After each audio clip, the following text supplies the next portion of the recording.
अंकित और अनु भाई बहन थे। माँ बाप के देहांत के बाद बड़ी बहन अनु ने दिन रात मेहनत करके अंकित की देखरेख की और उसे पढ़ा लिखा कर पैरों पर खड़ा किया था। दोनों भाई बहन खुशी खुशी रह रहे थे। एक दिन, दीदी मुझे जॉब मिल गई है। अरे वाह भैया, तेरी मेहनत सफल हुई। मेरी मेहनत नहीं दीदी, आपकी मेहनत। अगर पापा के निधन के बाद मेरी जिम्मेदारी आप न उठाती तो ये सब नहीं हो पाता। मेरी सफलता सिर्फ आपके बलिदान की वजह से है दीदी। कुछ महीनों बाद अंकित की शादी सीमा से हुई।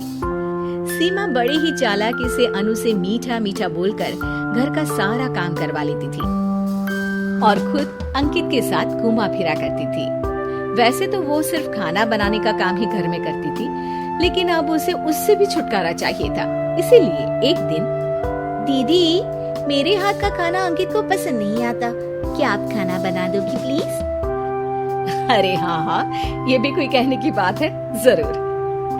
सीमा इस बात से मन ही मन बड़ा खुश होती है और अगले दिन के झाड़ू पोछे के काम से छुटकारा पाने के लिए एक और तरकीब लड़ाती है। हॉल में जोर जोर से कराहने लगती है। उसके कराहने की आवाज सुनकर अनु हॉल में भागती हुई आती है। क्या हुआ सीमा? दीदी, लगता है मेरी कमर अकड़ गई है। वो क्या है ना, मुझे झाड़ू पोछा करने की आदत नहीं है ना। मेरी मम्मी पापा ने मुझसे कभी ये काम नहीं करवाया। अरे कोई बात नहीं, झाड़ू पोछा ही तो है, मैं कर लिया करूंगी। ऐसे ही धीरे धीरे सीमा ने घर के सारे कामों का बोझ अनु पर डाल दिया। घर का सारा काम अनु करती थी, फिर भी सीमा को अनु से छुटकारा चाहिए था।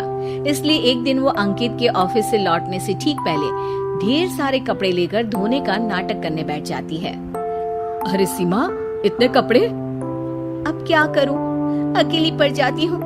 करना तो मुझे ही है ना। अरे दीदी से मदद ले लेती। अच्छा, ताकि सारा जमाना कहे कि भाभी बड़ी ननद से काम करवा रही है। और वैसे भी दीदी ने तो साफ कह रखा है मुझे कि तुम आज जो भी हो सिर्फ उनकी वजह से हो, इसीलिए अगर उनके बनाए इस घर में रहना है तो काम करना ही पड़ेगा। ये सब सुनकर अंकित को बहुत गुस्सा आ गया। उसने अनु को बुलाकर कहा, दीदी ये घर पापा ने बनाया था और इसमें मेरा भी हिस्सा है और मुझे वो चाहिए। ये सुनकर अनु को बुरा तो लगता है, मगर वो दूसरे ही दिन घर का बंटवारा करने के लिए वकील के पास चली जाती है। वहाँ से लौटते हुए अनु का एक्सीडेंट हो जाता है, जिससे वो दोनों पैरों से अपंग हो जाती है।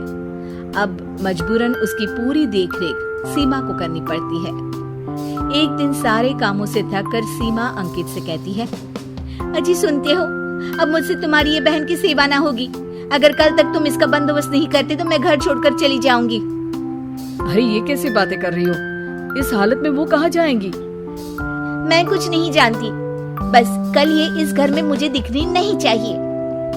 अंकित अपनी बीवी की जिद के आगे हार मान लेता है और अनु को शेल्टर होम में छोड़ आता है।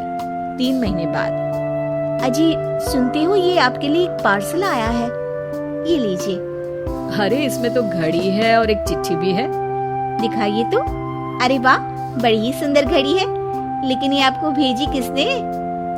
पता नहीं, शायद चिट्ठी में कुछ लिखा हो।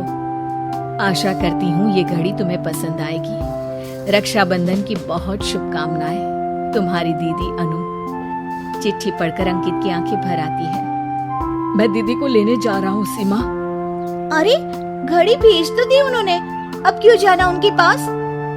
देखा सीमा, दीदी हमसे दूर जाकर भी हमारे बारे में ही सोचती है, और एक हम है जो उनकी सेवा से बचने के लिए उन्हें शेल्टर होम छोड़ा है। तुम्हारी बातों में आकर मुझसे ये क्या पाप हो गया? मैं जा रहा हूँ दीदी को लेने, और जब मैं वापस आऊँ तो तुम मुझे हमारे घर में मत दिखना। इतना कहकर अंकित अनु को लेने निकल जाता है। वहाँ पहुँचकर, दीदी मुझे माफ कर दो, मैं तुम्हें लेने आया हूँ। भाई, आज तो राखी है, आज तो मैं मना कर भी नहीं सकती। दोनों घर पहुँचते हैं। अरे सीमा, तुम अभी तक यहीं हो? निकल जाओ इस घर से। अरे वाह अंकित, फिर वही गलती कर रहे हो तुम। सीमा, तुम कहीं नहीं जाओगी। दीदी मुझे माफ कर दो, मुझसे गलती हो गई। सीमा, आज ये समय माफी मांगने का नहीं है, राखी की तैयारी करने का है। चलो तैयार हो जाओ, तुम्हारे भैया के घर भी तो जाना है ना। ये सुन सीमा अनु के गले लग जाती है